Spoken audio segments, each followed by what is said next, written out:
Reports News Hour for Tuesday, May 9th, 2023. We're in the 14th year of Chungi, the third month and the 20th day by the heavenly calendar. Tim Elder sitting in for the second king of Cheongguk, Kim Jin-moon, this morning.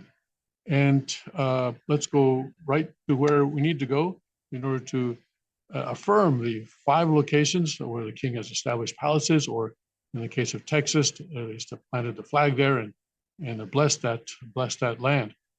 Right now in Cheongpyeong, Tennessee, where the king is residing, it is 60 degrees. It's going to come up very soon, so you can see it in just a minute. There we go. 60 degrees under mostly cloudy skies, and going up to 80 degrees today, humid with a thunderstorm or two. So it's going to be a beautiful spring day there with a thunderstorm or two. And then mainly clear tonight, getting down to 52 degrees and a high of 81 tomorrow. In Northeast Pennsylvania at the Cheongguk Palace, it is 52 degrees under sunny skies right now, and getting up to 70 today, times of cloud and sun. Kind of a cool spring day. And then tonight it'll be getting down to 40 degrees, mainly clear, and then a high of 73 tomorrow, mostly cloudy skies. Down in Texas, 67 degrees at the Liberty Rock RV Park and Campground in Limestone County, Texas. 67 degrees under mostly cloudy skies, and 82 for a high today. An afternoon thunderstorm or two, humid, and rain and thunderstorm from this afternoon to Thursday morning can lead to flooding. Excuse me. Oh, all right. These things usually come in twos. Okay. And then 67 for a low tonight, 81 for a high tomorrow. Over in Korea at the Suncheon Palace, it is 62 degrees under clear skies, 50 degrees for a low tonight, and then 79 for high tomorrow. And at the Gunma Palace in Japan, it is 56 degrees under clear skies and 46 for a low tonight, 78 for a high tomorrow. All right, let's go to Father's Word. And I'm in the book on the restoration of the true God's homeland. And Father here is making a speech, a very long speech here. It goes several pages here in the Cheonseonjeong, many pages in Cheonseonjeong. Anyway, this is chapter 6, and this is the sort of the final speech in chapter 6. But it goes on and on and on, maybe 10 pages or so. Anyway, here on page 1994 in the large Korean Cheonseonjeong that I have, 우리들이 가야 할 곳은 어디냐? So where is the place? What place is it that we must go to? 케인을 찾아가는 것이 우리가 가야 할 목적이 아닙니다.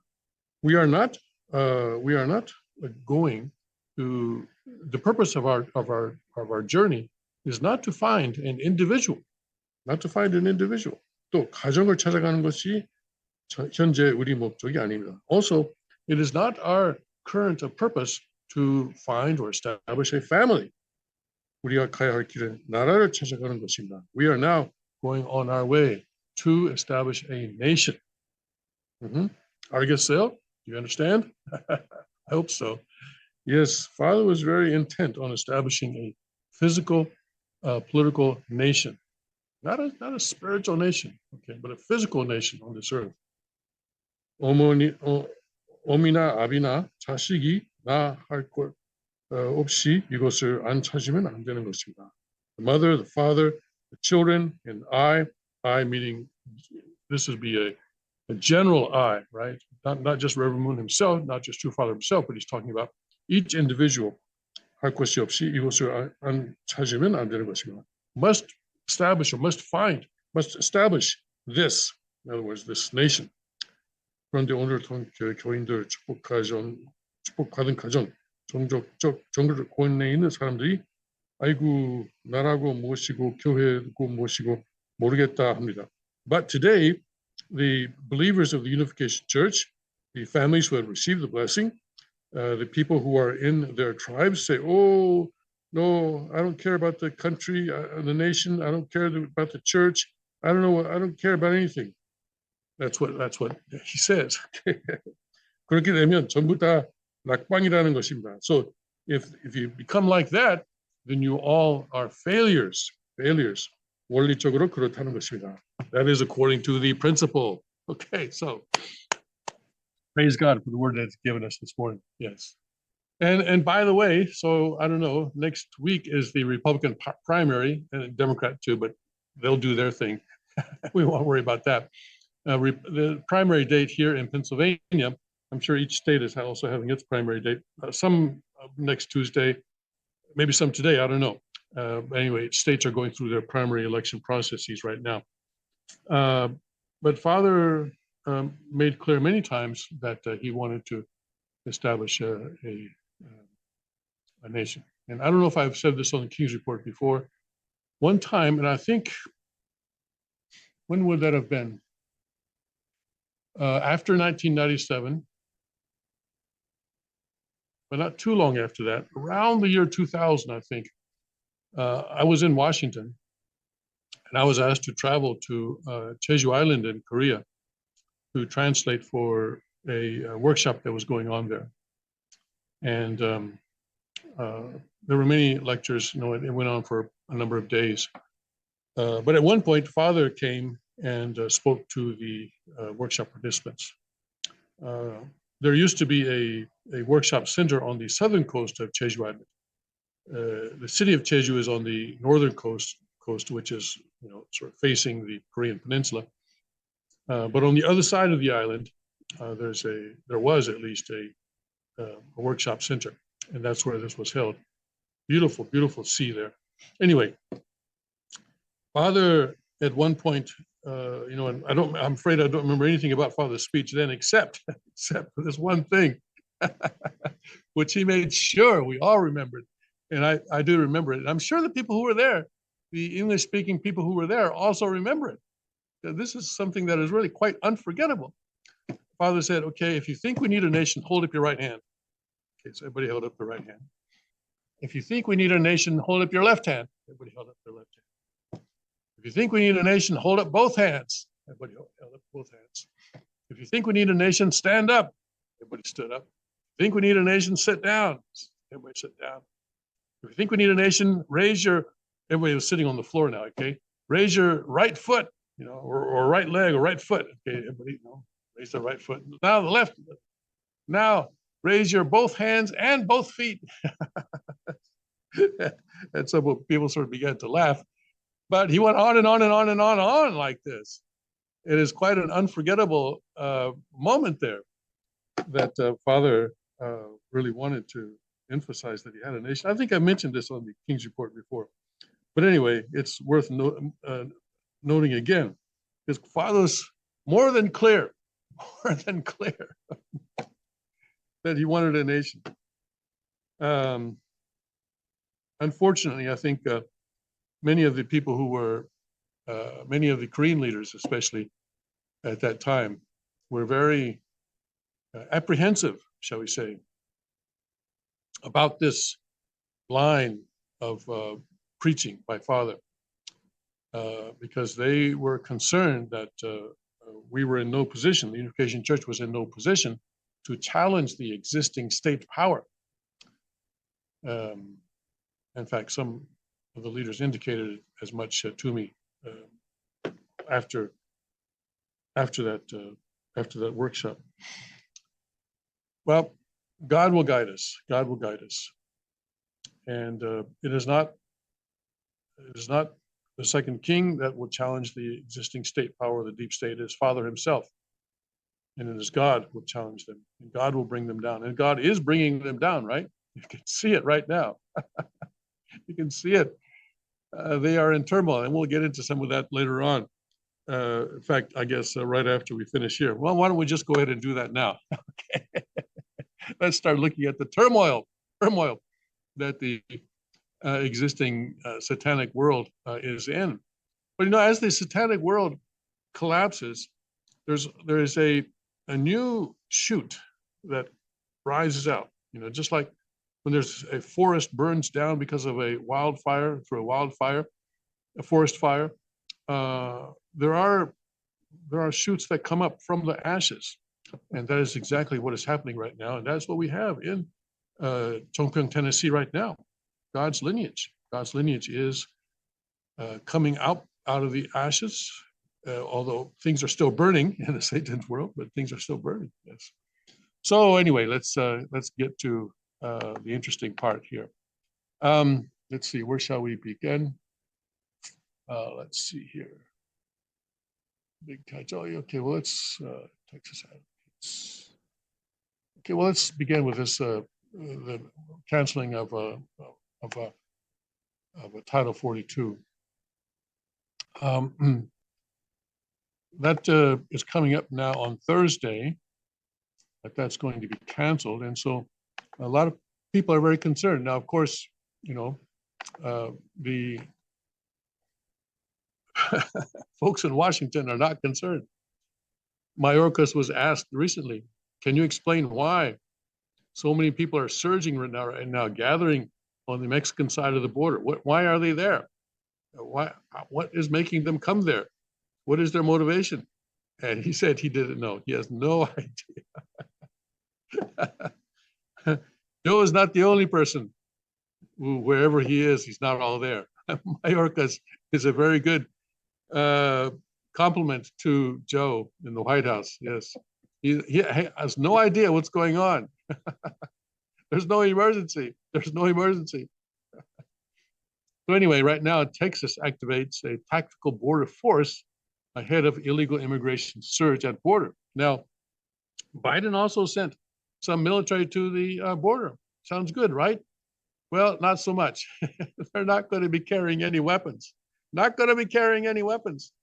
As unarmed military, he's sending an unarmed military to the border. Their purpose, by the way, is to help speed up the processing of people coming across the border. So in other words, it's to help more people come across the border more quickly. So it has nothing to do with securing the border. Ah, my goodness.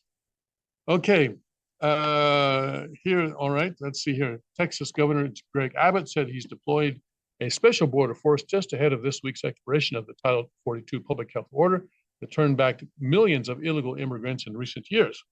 So Title 42 is something that the Trump administration used, which said that, you know, when there's a health emergency, then you can turn back anyone who might be a threat to the health of the American people or something like that. Abbott, a Republican who has been critical of President Joe Biden's border policies, said that members of the newly minted Texas Tactical Border Force will be sent via Black Hawk helicopters to areas along the U.S.-Mexico border. The unit includes specially trained Texas National Guard members. The border force, he said, will be sent to hotspots all along the border to help intercept and repel large groups of migrants trying to enter Texas illegally, before criticizing the Biden administration for allowing Title 42 to end.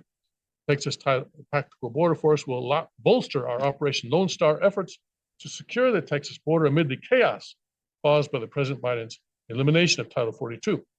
A similar tactic was used in El Paso successfully last December, he said, at a news conference on May 8th.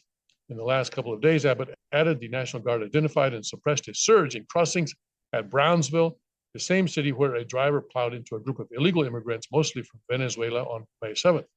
The elite National Guard team will focus on any such surges that occur, identifying crossing points and shutting them down. The Texas governor said they will have access to aircraft, boats, night vision equipment, and riot gear, Abbott added. Scheduled to end on May 11th, Title 42 allows federal border agents to rapidly repel illegal immigrants to Mexico. It was first implemented in March 2020 at the start of the pandemic to stem the spread of COVID-19 in crowded detention settings. Its repeal is expected to lead to a rise in border arrivals as a result of pent-up demand and the perception among illegal crossers, many of whom are from Mexico, Venezuela, and Central America, that they'll be allowed into the United States.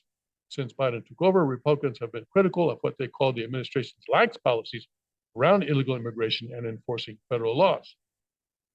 These additional forces will bolster the thousands of Texas National Guard service members already assisting local and state law enforcement agencies to secure the border, stop the smuggling of drugs, weapons, and people into Texas, and prevent, detect, and interdict transnational criminal behavior between the ports of entry, the Texas National Guard said in a statement on May 8th. We have expanded our capabilities to include boat teams that patrol hundreds of river miles, drones and helicopters that detect illicit activity from the air and brush teams, security points and roving patrols that block and interdict illegal smuggling, drugs, weapons, and people into Texas. Yes. And certainly the fact that a lot of people are coming to the United States itself, as I've mentioned before, I think has something to do with the sort of providential, sort of heavenly fortune. But the bringing of drugs and weapons, and also the trafficking of people, especially putting people into serious debt to the cartels, and then forcing them into all sorts of, terrible, terrible, hellish situations in order to repay that debt is certainly something that needs to be stopped. And people sometimes say, okay, well, in the 19th century, a lot of immigrants came from Europe, but they came in boats, and the boats came to certain ports. My ancestors actually came to America before Ellis Island, and they disembarked at what is today Battery Park in Manhattan. And if you go to Battery Park, I went to Battery Park one time. There's actually when I went there was the remains of a immigration processing center. So they were all processed. They were, especially in Ellis Island, they were checked for tuberculosis and other illnesses and things like that before they were allowed into the country. So they went through a certain process, and certainly they were not bringing weapons with them, were they? And they were not bringing drugs with them, maybe some cough syrup. They were not bringing, and they were not so much involved in human trafficking, although there was this indentured servant situation going on. But in case of my great-grandfather, he came as a boy of 15 alone and worked in the coal mines of Pennsylvania. I don't know if that was a human trafficking situation or not. But anyway, he was working that way. Okay. All right. Let's see. Today we have an interview today, and I want to make sure that we don't go beyond the time that we need in order to air that interview. Oh yes, we have Dick Heller of a District of Columbia versus Heller. That's a famous Supreme Court case that there was a landmark Second Amendment situation. So we want to be sure and allow that all the time that it needs. Okay. All right. So anyway, that's one story there. This is a really frightening story here. The World Health Organization now is out to vaccinate all children forcefully and without the parents' consent, with or without parents' consent. And yesterday there was a story, I just read the headline, that Chelsea Clinton is campaigning for this, forced vaccination of children with COVID-19 mRNA vaccines. But after all that has come out, these people never give up. They never give up. Someone really needs to sue these people for not just sue, but criminally. They need to be criminally charged. Members of millions of children who missed routine vaccinations during the pandemic may be vaccinated as part of the Big Catch-Up, a global initiative launched by the World Health Organization. And I think this will also include COVID-19 vaccinations. Okay, so they're catching up also with other vaccines that were not given during the shutdown, but also here they're also going to be giving the mRNA vaccine as well. And never give up, right? Okay, and let's see here. Well, why don't we go ahead and do the interview now? I keep looking at the clock. Why don't we just go ahead and do the interview now, and then we'll come back after the interview is over. Well, it's my pleasure to welcome Richard Heller to the King's Report, also known as the Gun Dude. I think that's your affectionate nickname. Welcome to the King's Report. Well, glad to be here. I love that name. Yeah. Now, Give people a background on that famous gun case, the Scalia decision. So some people may not know about it. Yeah, my gunfight started in 1976. So I've been at war with overzealous and overbearing government for, I mean, somebody's a math major out there can figure it out on their fingers. 30 going on 40 years, I think. And we finally got traction in about 2007 when we linked up with the Cato Institute, myself and a lawyer that I put through law school for the sole purpose of styling and designing a case, a gun case. And this was not a well-known person. He was a medical doctor, and he was on the president's 100 shooting team. I don't know if that's well known in the gun community. I didn't know about it for years. That's where the president, the White House, has the 100 best shooters in America come to the White House for a ceremony. And Dr. Dane von Reichenhart was one of those 100. And he came into town, and he was also in the 1980 Olympic shooting team. And he had some guns with him in his car in a town where guns are contraband, verboten, illegal, jailable offenses. And so I said, dude, so what kind of gun do you have? And he says, no, I have a trunk full of guns in my car. Oh my God. You have to get those out of town. The blood ran out of my face. We're going to jail. Get them out of town. So the next day he took them over back to America. And he had a storage bin down in Norfolk. So he took them down there. And he said, I can't believe it. He said, here I am in the capital city of the freest country in the world, where we have a constitution and a Second Amendment, and I cannot have a gun. And he sat down on the couch and just cried. And he said, I mean, this was one real motivated dude, as you might imagine. He said, I'm going to law school. I'm going to learn how to build a case to fight this. And I said, we shook hands. I said, I'm going to become a cop and we'll fight them together.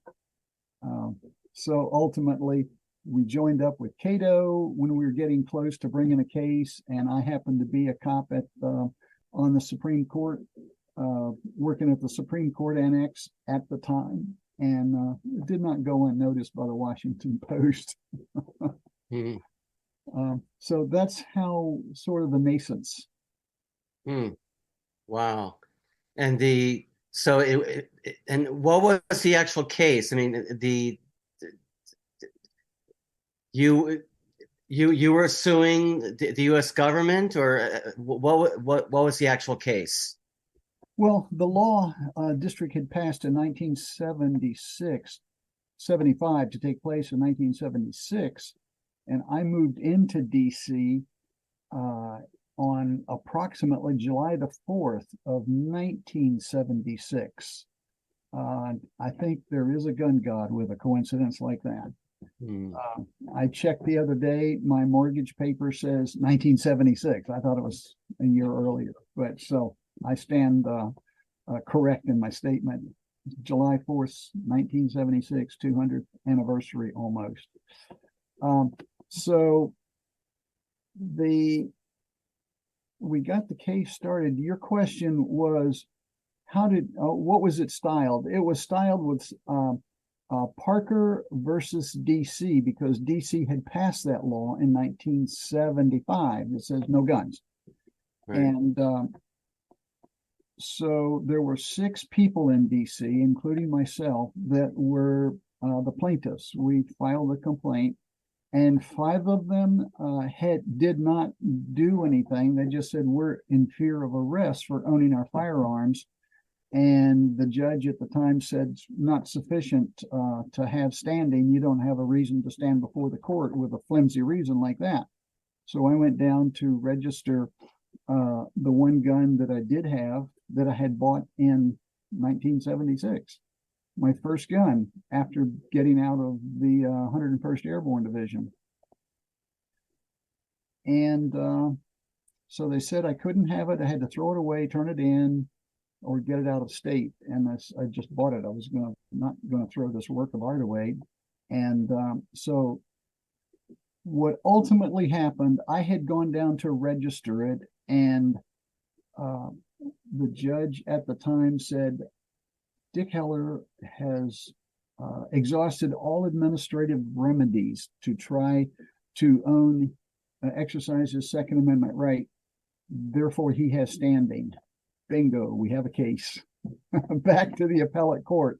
Now, because we're out of the district court. Oh, no, actually, we started in the federal court because it was a constitutional issue. I'm sorry, made a mistake. But we were still fighting DC's law, but in the federal court. So when I had standing after having been rejected, then we went to the appellate court, and then we went to the Supreme Court and got that magnificent Supreme Court Justice Antonin Scalia decision. I don't call it the Heller decision. I call it the magnificent Scalia decision. Now, let me just clarify for a second. Okay, the Second Amendment says that everyone has the right to own a firearm in order to go hunting and for recreation. Is that what the Second Amendment says, or what does it actually say? Well, I'm glad you brought that up. How many people do you think actually know Madison's original version of the Second Amendment? How many? Are you there? Not too many. Not too many. I'm Okay. sure. Okay. Let me educate people. I was stunned when I saw this for the first time, and it's all over the place if you know where to find it. So I had to look for a couple of sources to really believe it. But here's what he said. We know the amendment to start off with a well-armed, blah, blah, blah. Right. That's not the way Madison wrote it. Okay. This is what everyone needs to know so that they completely understand the foundational, the magnitude, right, the greatness of the Second Amendment. Right.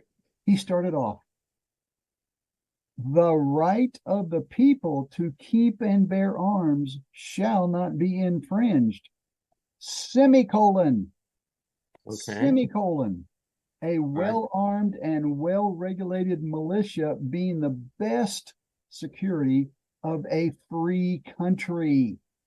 Okay. Now, there's some key words in there. So we all right here inside the swamp, we know that beautiful, magnificent version went through the washing machine wringer of congressional committees. Right. And we got the not so perfect version that we live with today. Right. And the reason he put it that way is keep in mind that for many years, the colonies had been occupied by standing armies, and it was universal. The king's citizens and the patriots, everyone understood that you cannot have an occupying army within a civilian world and have it run smoothly where people have rights. So that was the purpose of it. Okay, I could see why some people don't want us to have that right, but that's another issue. Look, let's talk about the current legal cases regarding gun ownership. I guess it's gone out to the states, right? Because the Supreme Court has been very clear that we do have the right to own firearms, and therefore the states are trying to get around that. How would you describe what's going on right now? Well, first of all, I'm 100% Second Amendment. I work with GOA, Gun Owners of America, because their motto is no compromise. Right. Those are pretty strong words. Right. There's not a lot of room for weird ideas to trickle out of there. No compromise. Right. Okay, but we also live by the rule of law, don't we? That's right. To the best of our ability. Okay, there's something I discovered. We have the best lawyers in America, I think, when it comes to the Second Amendment that works our cases at GOA. And there's something called I want to just read it to you. It really supplements the foundationality of what we just discussed on the Second Amendment. There was a case in 1840 in the state of Tennessee. It had to do with Bowie knives, hunting knives, and I think might have been Jim Bowie himself called his great big Bowie knife. He called it an Arkansas toothpick. Well, there was a case that went to court.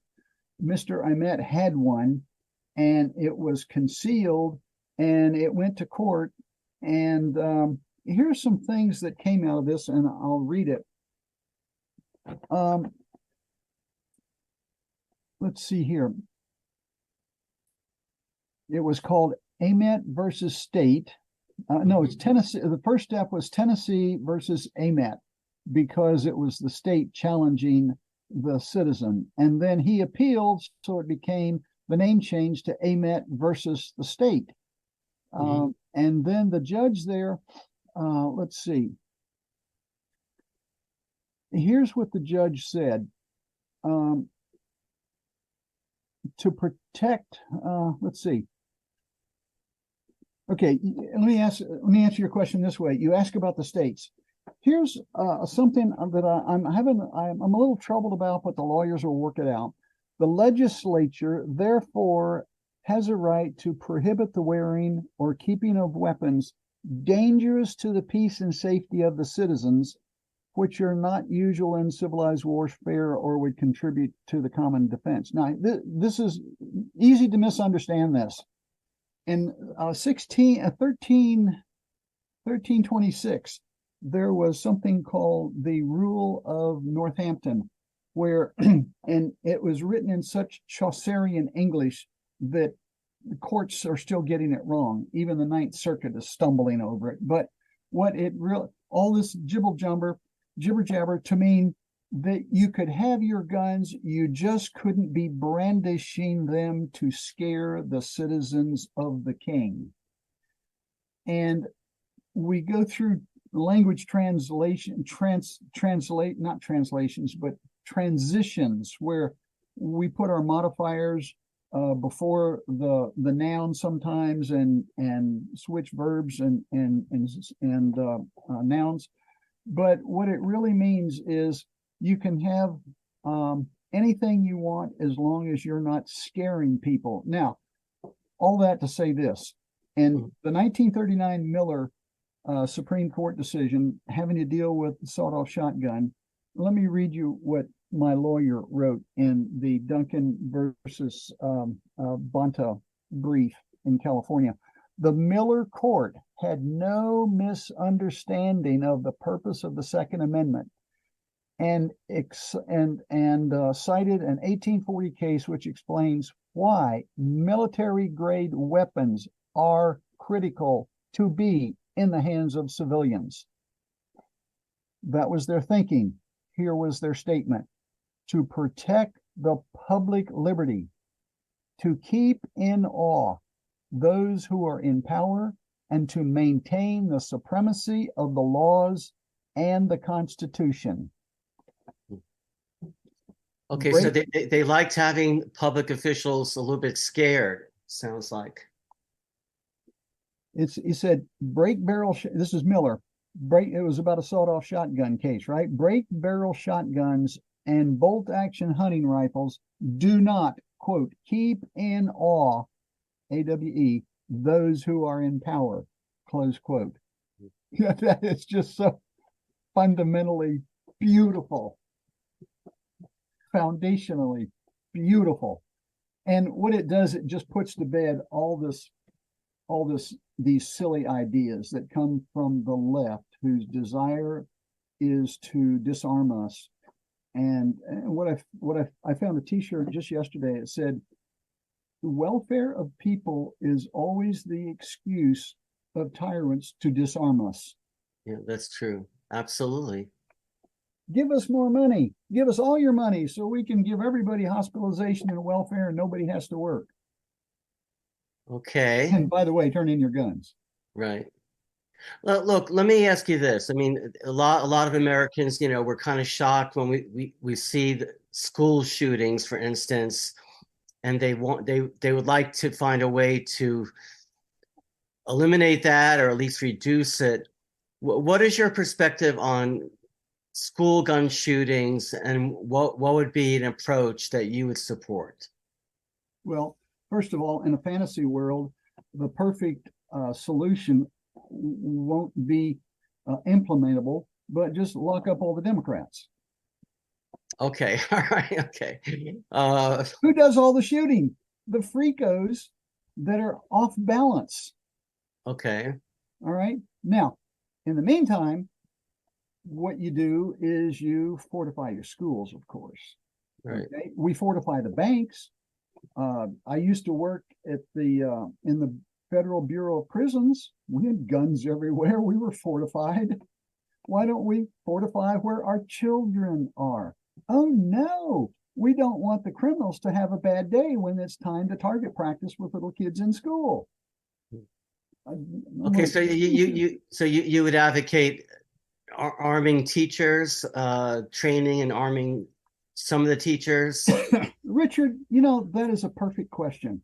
And here's something that most people do not know about. I mean, it was a shock to me when I learned it. Think the state of Ohio, the real world, okay? Right. Here, I think it's time I made a change. Okay. Okay. Is that nice and clear? Very, very clear. Very clear. Okay, Yes. it doesn't look clear to me, but it says make America free again. Yes.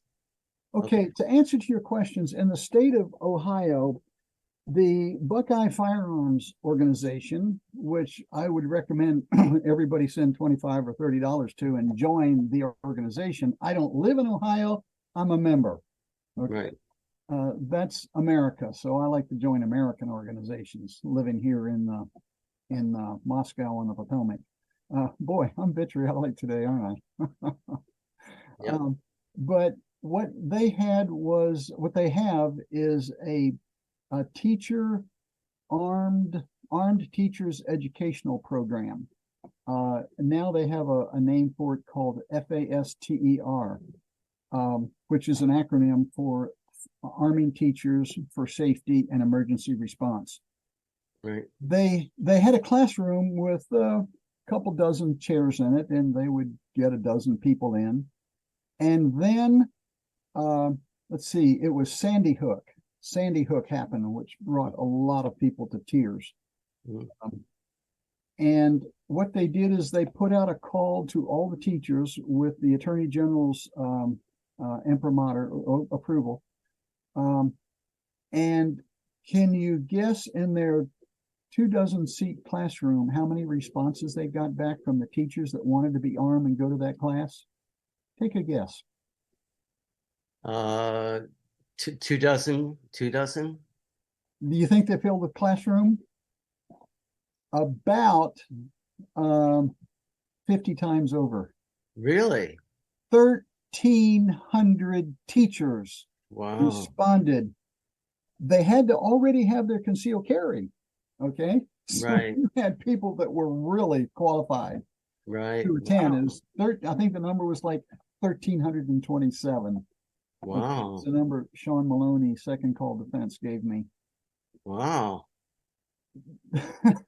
I imagine, a number of the mass shooters, when they're looking for a target to go shoot people, if there's a location that has people who are armed, they usually skip that location. They go to a place where there is nobody armed, or maybe just one person who is armed, who they can eliminate, and then they go in. So if there are people who are armed in school and they don't know how many exactly or where they are, they're likely to to not go there? I think John Lott, Dr. John Lott, who I'm Right. sure you know, Right. is the master for all the statistics for the whole country. Right. He says that what is it, 95, 98%, 95, 99% of all mass shootings are in gun-free zones. Right. I mean, we had one just like what yesterday in a hospital. Right. That's a gun-free zone. Right.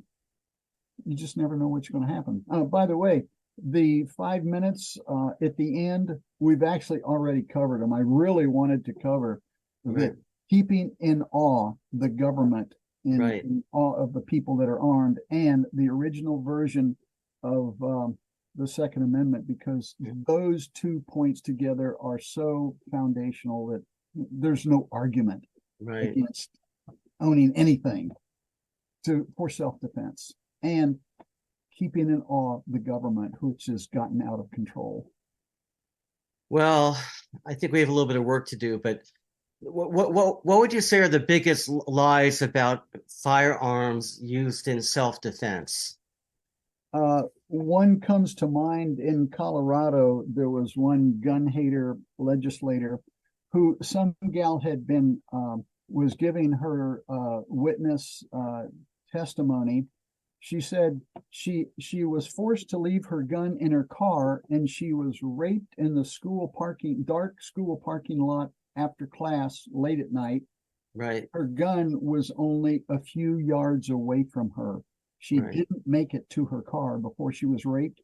And the biggest lie is this big vacuous brain lady legislator said, if you had your gun, you would have hurt yourself instead of defending yourself.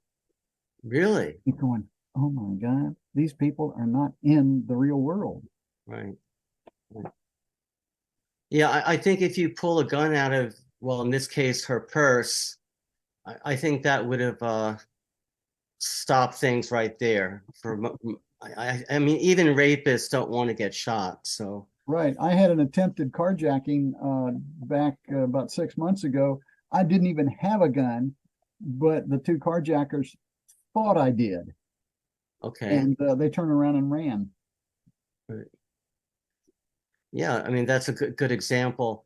Do you have any advice about somebody who has a firearm, who's at home, and someone is breaking in? Is there, I mean, you cannot just shoot anybody. There are rules, right? There are guidelines as far as the right of self-defense. Do you have any advice about that? Well, thou shalt not kill, but that means murder. Self-defense is not murder. Right. The guideline would be that if you happen to be in a woke city and you use, don't get me started, I have a whole story on people that I work with that are in jail for 100% verifiable self-defense against mother, wife, and 2 children. And he's been rotting in the Baltimore jail for, I think 2 years now. And then they let him out and they jerked him back just before Christmas back into jail. Now, which city is that? Baltimore. I mean, they have a serious gun. I mean, there are a lot of homicides in Baltimore, I believe. So Sure. It's a welfare city. yeah, You know, you're not responsible for anything. right. And he was what, defending a family, you're saying, and then Yeah. Yes, it's you can go to his name is Alejandro Gonzalez. You can go to Heller Foundation /Patriots, Heller Foundation /Patriots, and there's a link there to his story that his lawyer tells it as he's presenting it to the court, and the evidence backs everything up. So the one thing you want to do is, he had no choice. The guy was running down the hill with a deadly weapon. He was going to run him through with it. So in the woke cities, if you are innocent, they will still basically economically rape you. They will keep you in jail, rape your spirit, rape you financially, and force you to. There you go. We still on? Yeah. I'm just Okay, sharing my right screen. there, the hat. That's him, Alejandro. Okay. And right down below is a link. Keep going down. Support our war hero.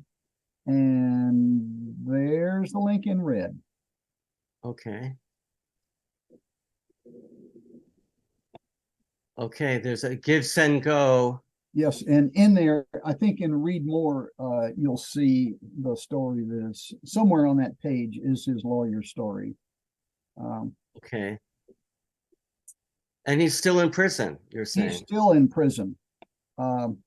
So the point is, you only use deadly force if you absolutely as a last resort. Even when I'm carrying in public, which isn't too often, I always have my hand in my pocket on my pepper spray. I may even graduate it to bear spray if they ever get it down to a reasonable size. Right. Personal pocket carry size. Well, it looks like you have I just love this hat. I want Okay. everyone to get the message. Keep America Make America free again. Yeah, that's a great. Make America free again. Yeah. Unfortunately, there's I mean, if the elections are not fair, I mean, people are they're expecting that in 2024 we'll be able to replace the current regime, but if the elections are not fair and secure, I don't know if that will happen. So, well, I tear my hair out. How does the left gain legislative power? I mean, there must be some filtering process, right, to keep them from being voted for. Right. Get them on the ballot they're either morons or they're objective communists. And what is a socialist? Marx said the communists and the socialists are the same thing. A socialist is a person that wants to take everything you have except your job. That's okay. a good soundbite, isn't it? Well, listen, let me show everyone your website, and then if you have any final comments, but let me just show the website. It's called the hellerfoundation.org, and it's got a lot of good information here, and videos, examples, firearm safety 101. So you do a kind of guidance and about how to train yourself, right? it just for people that don't know and won't train, right? At least it gets the idea in their mind.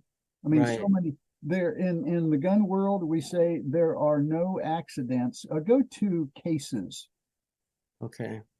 I think go to coming soon. Go there. Okay. Go down. There's one of my favorite pictures. Future Patriots.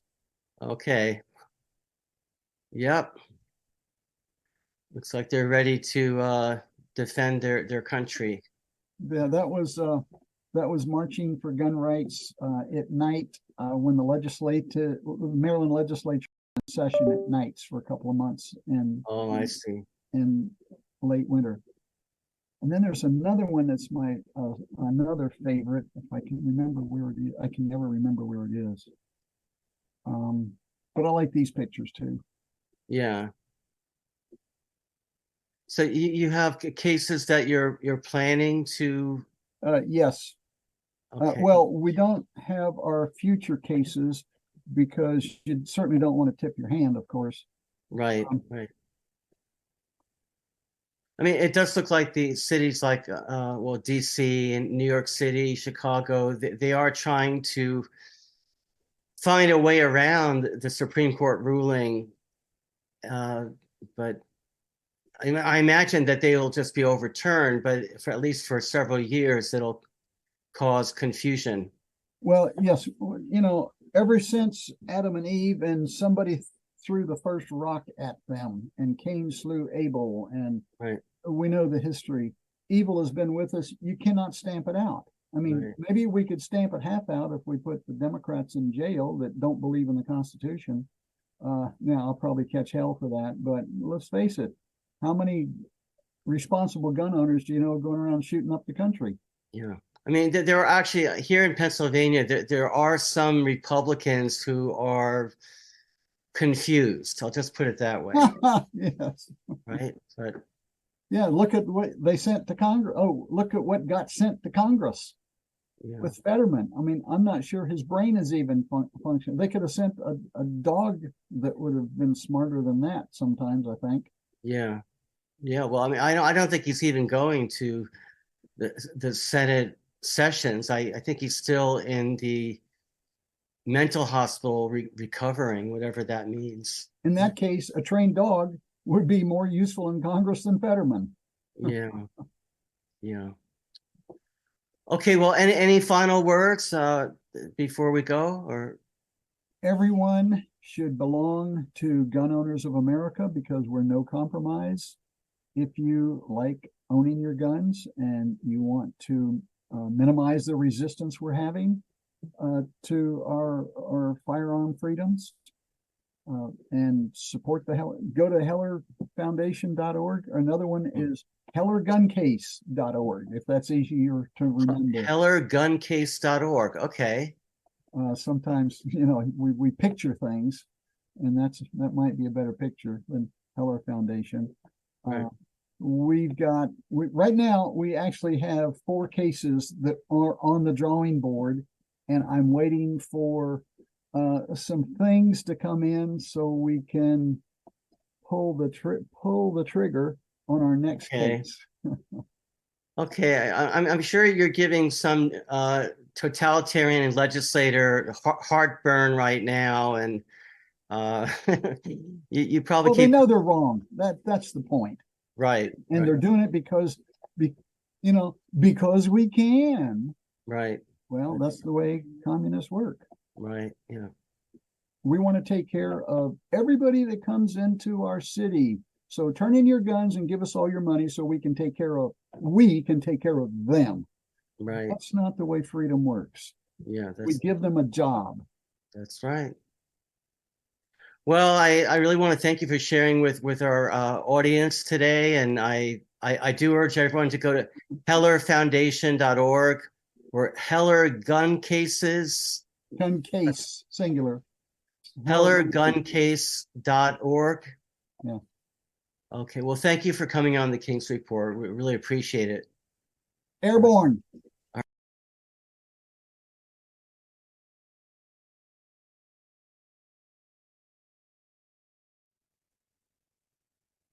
Welcome back to the live portion of this morning's King's Report. I want to thank Mr. Heller for being on the King's Report this morning. It really was a landmark decision that is going to be remembered in history in his fight to preserve the Second Amendment in the District of Columbia.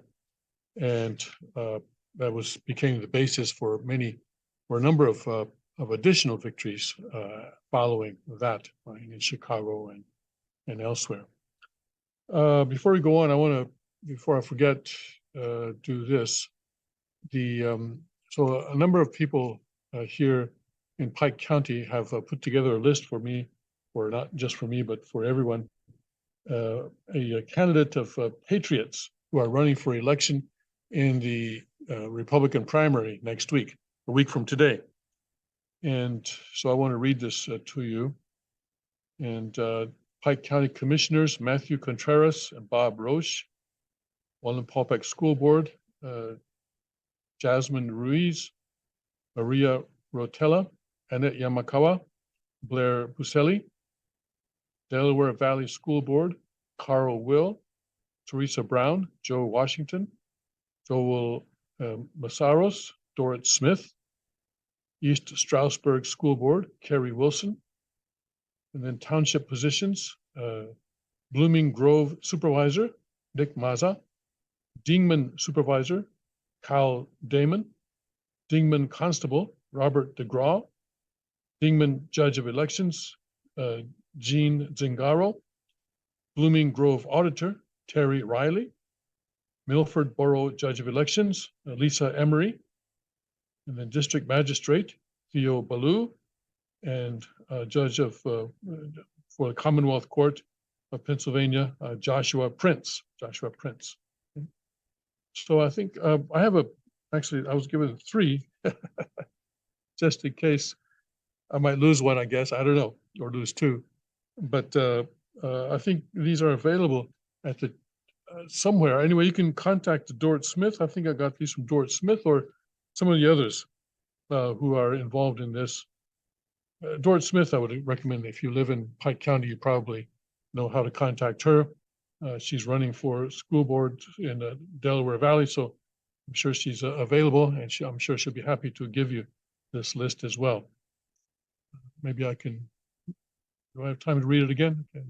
Pike County Commissioners, Matthew Contreras, Bob Roche, Mullen Public School Board, Jasmine Reeves, Maria Rotella, Annette Yamakawa, Blair Buselli, Delaware Valley School Board, Carl Will, Teresa Brown, Joe Washington, Joe Massaros, Dorrit Smith, and East Stroudsburg School Board, Kerry Wilson. Township positions, Blooming Grove Supervisor, Nick Maza, Dingman Supervisor, Kyle Damon, Dingman Constable, Robert DeGraw, Dingman Judge of Elections, Jean Zingaro, Blooming Grove Auditor, Terry Riley, Milford Borough Judge of Elections, Lisa Emery, District Magistrate, Theo Ballou, and then Pennsylvania Commonwealth Court Judge Joshua Prince. All right. And then let me I'll get this in. I think this is an important thing. The governor of Tennessee has set a date for a special session on public safety and gun legislation.